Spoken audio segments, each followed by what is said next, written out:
신규 확진자는 2,000명을 넘겼고 수도권의 확산세도 심상치 않은데 많은 사람들이 이동하는 추석 연휴도 앞두고 있어서 우려는 더욱 커지고 있습니다. 이런 가운데 백신 1차 접종을 한 사람이 전체 인구의 60%를 넘어선 상황으로 당국은 추석 전에 1차 접종률이 70%는 넘을 것으로 보고 있습니다. 최재욱 고려대 의대 예방의학과 교수와 관련 이야기 나눠보겠습니다. 어서 안녕하세요. 오십시오. 네, 신규 확진자 수가 다시 2,000명대로 올라왔습니다. 이렇게 네 자릿수 신규 확진자 수를 기록한 지도 어느덧 64일째고요. 현재 상황 어떻게 보시나요?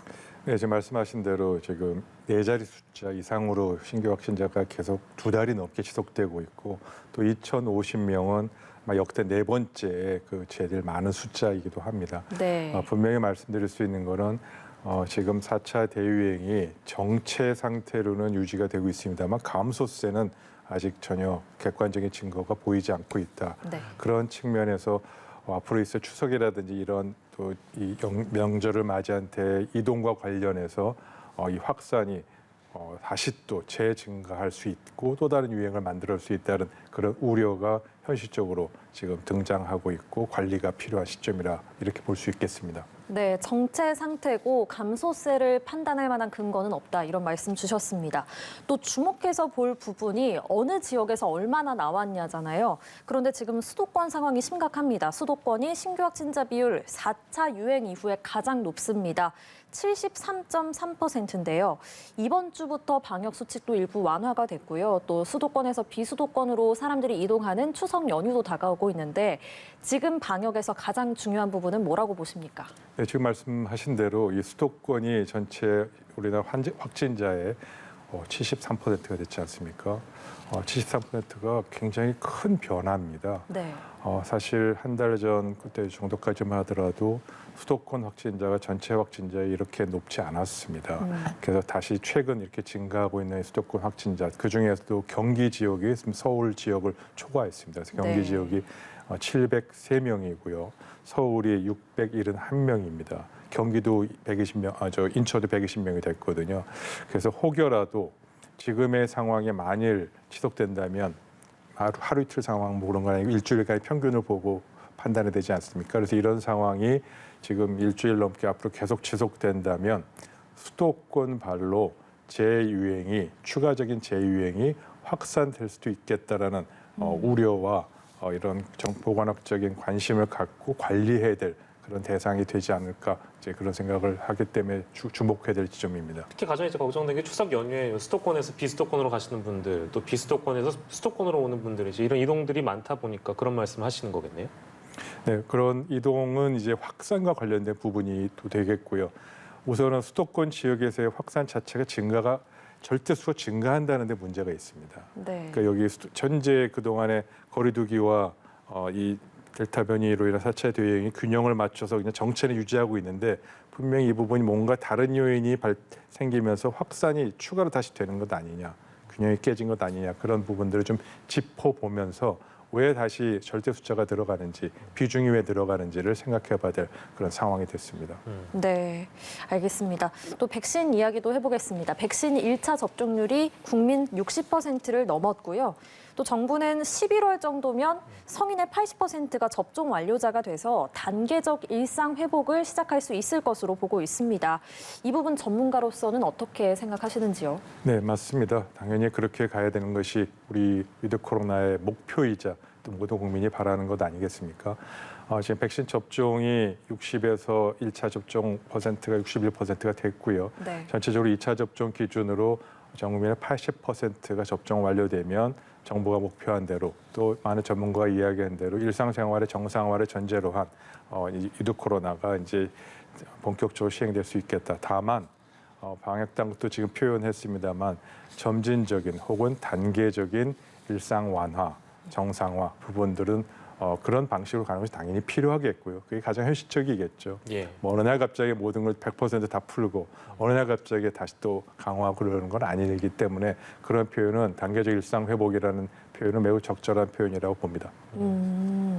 네, 단계적 일상 회복. 그러니까 정부가 위드 코로나 용어 대신에 단계적 일상 회복이라는 그런 용어를 대신해서 이제 계속해서 쓰고 있는데, 그러면 그 이유는 아무래도 좀 방역이 한꺼번에 완화되면은 사람들에게 잘못된 신호를 줄 수 있기 때문에 그런 거다. 이렇게 생각해도 될까요? 네, 물론 그렇습니다.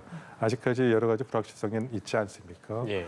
지금 이 뭐 단계적 일상 회복, 위드 코로나 전제로 갈 때 사실 좀 그런 과정 자체에서도 여전히 불확실성의 첫 번째, 새로운 변이 바이러스도 등장할 수도 있겠죠. 네. 델타 변이처럼 또 뮤 변이 바이러스도 나왔고요. 예. 동시에 또 우리 의료 체계가 여전히 이제 잘 유지하고 있습니다만 앞으로도 잘 유지돼서 계속 유지가 돼야 되지 않겠습니까? 그런 네. 여러 가지 변수들을 고려해 가면서 예. 이런 부분을 점진적으로 일상생활을 완화해가는 부분은 당연하다고 생각합니다. 예. 네, 신중한 태도를 좀 볼 수 있는 것 같습니다. 코로나와 함께 우리가 일상을 회복하려면 백신 접종률을 끌어올리는 게 가장 중요할 텐데, 또 일각에서는 백신 오접종 사례, 또 부작용 등을 우려하는 백신 포비아도 있거든요. 아무래도 이런 심리가 그런 위드 코로나, 그러니까 단계적 일상 회복에 가장 걸림돌이 되겠지요. 어떻게 생각하시나요? 예, 백신 접종과 관련해서 이런 백신 포비아, 뭐 두려움이라든지 공포증이 영향을 준다면은 안 되겠죠. 바로 그 부분 백신 접종을 80% 2차 접종 완료하는 것이 위드 코로나의 전제 조건이기 때문에 그렇습니다. 네. 물론 그럼에도 불구하고 혹여라도 백신 공포증이나 이런 포비아가 발생하지 않도록 오남용 오접종 사례 그리고 또 이런 부작용이라든지 합병증에 대한 피해 보상과 관련된 부분은 조금 더 만전을 기하고 국민이 불편하지 않게 하는 것이 이런 백신 포비아를 줄일 수 있는 대책이라고 보고요. 그 외에 좀 아까 말씀드린 대로 일상 우리 의료 체계 역량을 잘 보호하는 것 그런 부분들이 이 위드 코로나로 가는 데 있어서 가장 중요한 전제 조건이기 때문에 예. 그 점은 다시 한번 강조해도 지나치지 않을 것 같습니다. 예, 저희가 네. 어제도 짚어본 내용입니다만 그 백신 수급이 다른 때보다 좀 원활해진 측면이 최근 들어 있어서요. 1, 2차 백신 접종 간격을 좀 재조정하는 방안을 당국에서 검토 중인 걸로 알고 있는데 여기에 대해서 어떤 의견을 갖고 계십니까? 네, 그 부분은 뭐 당연히 백신 수급과 확보가 충분하다면 접종 기간 6주로 지금 연장하지 않았습니까? 그래서 예, 예. 원래 당초 기존 가장 스탠다드인 4주로 다시 단축하는 것은 반드시 필요하고요. 그런 부분을 이제 아까 말씀드린 대로 백신의 수급과 확보가 충분하느냐에 달렸기 때문에 예. 질병청이 판단할 문제입니다. 네, 알겠습니다. 또 저희가 앞서 그 리포트를 통해서 전해드린 내용인데요. 네네. 아산의 한 교회에서 신도 88명이 88명이 코로나19에 집단 감염이 됐습니다. 이 교회 신도가 100명인데 무려 지금 88%가 집단 감염이 됐습니다. 어떻게 이렇게 많은 숫자가 집단 감염이 될 수 있는 건가요? 지금 아산시 당국의 역학조사 결과를 이제 보면은 이제 충분히 왜 이렇게 집단감이 발병했는지 원인을 이제 확인할 수 있을 것입니다. 아직은 이제 그런 결과를 좀 들여다봐야 되겠습니다만 네. 통상적으로 과거에도 이와 유사한 사례는 있었습니다. 동일한 장소, 밀폐된 공간에서 많은 분들이 모여서 여러 가지 활동, 그중에서 특히 방역 수칙의 현재에서 이제 금지되어 있는 노래를 부른 것이라든지 또 음식을 섭취한다든지 또 접촉, 대인 간의 대인 접촉을 하는 여러 가지 부분들이 혹시 원인이 되지 않았을까라는 부분을 주의 깊게 역학조사 통해서 밝혀진 문제고요. 네네. 그런 위험성이 항상 상존해 있기 때문에 이런 사례가 혹시 발생한 것이 아닌가라는 부분을 지금은 검토해보고 있는 것이 아마 지금 조사 중인 그런 상황으로 알고 있습니다. 네, 아무래도 지금 조사 중인 사안이라 좀 얘기를 하기가 조심스럽지만 이분들이 밀폐된 공간, 그러니까 실내에서 마스크를 벗고 좀 활동을 했을 그럴 가능성이 있을까요? 그럴 가능성을 충분히 지금 검토해보고 네. 확인하는 과정에 있다고 볼 수 있겠습니다. 네. 그런데 그럼에도 불구하고 뭐 그 외 다른 여러 가지 요인이 있으니까 이 부분에 대해서는 이제 아산시의 역학조사 담당자의 역학조사 결과를 좀 보고 판단하는 것이 합리적일 것 같습니다. 네. 또 이렇게 코로나 사태가 이어진 지 어느덧 2년을 향해 가니까 방금 말씀드린 부분이지만 실내에서 언제까지 마스크를 좀 써야 할까, 마스크 좀 벗고 싶다 이렇게 생각하시는 분도 많을 텐데요. 단계적 일상 회복이 되더라도 실내 마스크는 계속 써야 한다. 이런 얘기도 나오고 있거든요. 이 부분은 동의를 하시나요? 어떻게 생각하시나요? 뭐 그렇게 전문가분들 중에서 그렇게 얘기하시는 분도 있는 것 같습니다. 질병청장도 여러 가지 이제 그 부분에 대해서 얘기를 했습니다. 아직까지 우리가 미접종자도 많고 네. 또 그런 단계적인 그런 완화의 돌파 감염에 대한 준비도 필요하기 때문에 방역의 마지막 수단은 마스크 착용이 될 것이다. 그래서 그건 끝까지 최후의 보루다라는 표현을 했습니다. 근데 물론 그 부분은 사실입니다만 위드 코로나와 같은 일상생활 정상화가 된다면 결국 마스크 착용도 이제 해제되는 것을 전제로 하는 것이고요. 다만 그 전에 이러한 위드 코로나로 가기 전 단계에 자칫해서 마스크를 벗어도 되는 것처럼 해서 너무 지나치게 방역 완화돼서 다시 문제가 발생하지 않도록 하는 데 있어서 대국민 메시지를 전달하는 거는 주의 깊게 해야 되겠다. 마스크 착용은 마지막 최후의 보루입니다라는 부분을 좀 그래도 강조하는 것이 좋을 것 같습니다. 예, 알겠습니다. 네. 마지막 질문이 될 것 같은데요. 지금 어린이나 임신부 또 어르신들 경우에는 독감 예방 접종이 남아 있는데 그게 지금 14일부터 시작이 된다고 합니다. 그래서 근데 독감이나 이게 사실 작년에도 이제 이런 우려들이 동시에 나왔던 것인데 또 증상이 워낙에 또 유사하다 보니까 현장에서 좀 헷갈릴 만한 그런 우려들도 남아 있는 것 같고요.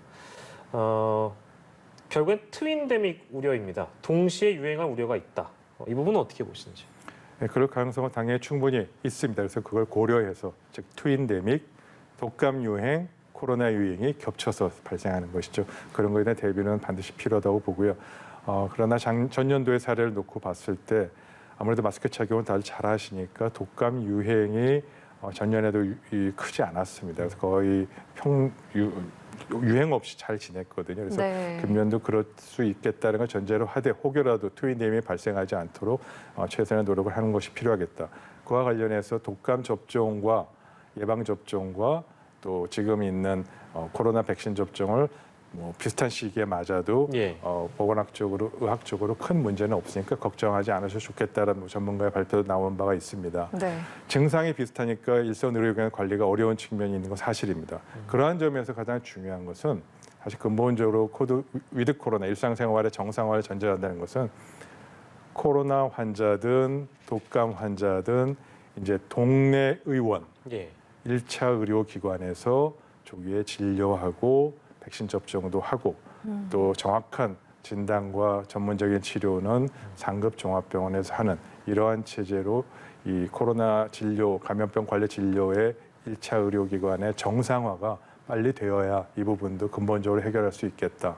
그렇지 않으면 아까 말씀한 증상도 비슷하고 예, 예. 여러 가지 비슷하니까 어려움이 있겠다는 점을 한번 말씀드려봅니다. 예. 매년 네. 반복되는 독감과 코로나 부분 저희가 마지막으로 좀 짚어봤고요.